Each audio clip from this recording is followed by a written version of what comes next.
അനധികൃത സ്വത്ത് സമ്പാദന case M R. Ajith കുമാറിന് ക്ലീൻ ചിറ്റ് നൽകിയ വിജിലൻസ് റിപ്പോർട്ട് കോടതി തള്ളി. വോട്ട് കള്ളൻ സിംഹാസനം വിട്ടുപോകുക. കോൺഗ്രസിന്റെ രാജ്യവ്യാപക പ്രക്ഷോഭത്തിന് ഇന്ന് തുടക്കം. രാത്രി 8-ന് മെഴുകുതിരി പ്രകടനം.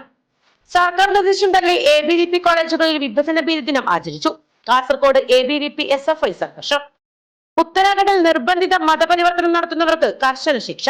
ജാമ്യമില്ലാ കുറ്റം, ജീവപര്യന്തം തടവ്. പുതിയ നിയമവുമായി സംസ്ഥാനം. ഹിമാചലിൽ മേഘവിസ്ഫോടനവും മിന്നൽ പ്രളയവും. പാലങ്ങൾ ഒലിച്ചുപോയി, 300ഓളം റോഡുകൾ അടച്ചു. എത്ര വലിയവനാണെങ്കിലും നിയമത്തിന് അതീതനല്ല. രേണുക സ്വാമി കൊലക്കേസിൽ നടൻ ദർശൻ വീണ്ടും ജയിലിലേക്ക്. ജാമ്യം റദ്ദാക്കി. ശസ്ത്രക്രിയ മുടങ്ങിയത് തന്റെ വീഴ്ചയല്ല. ആരോപണങ്ങൾ തള്ളി ഡോക്ടർ ഹാരിസ് ചെറിക്കൻ.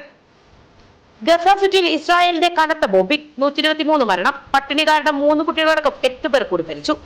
വ്യാജ വിഷമതി ദുരന്തം. കുവൈത്ത് ആശുപത്രിയിൽ പ്രവേശിപ്പിച്ചവരിൽ 40 ഇന്ത്യക്കാരെന്ന് ഇന്ത്യൻ.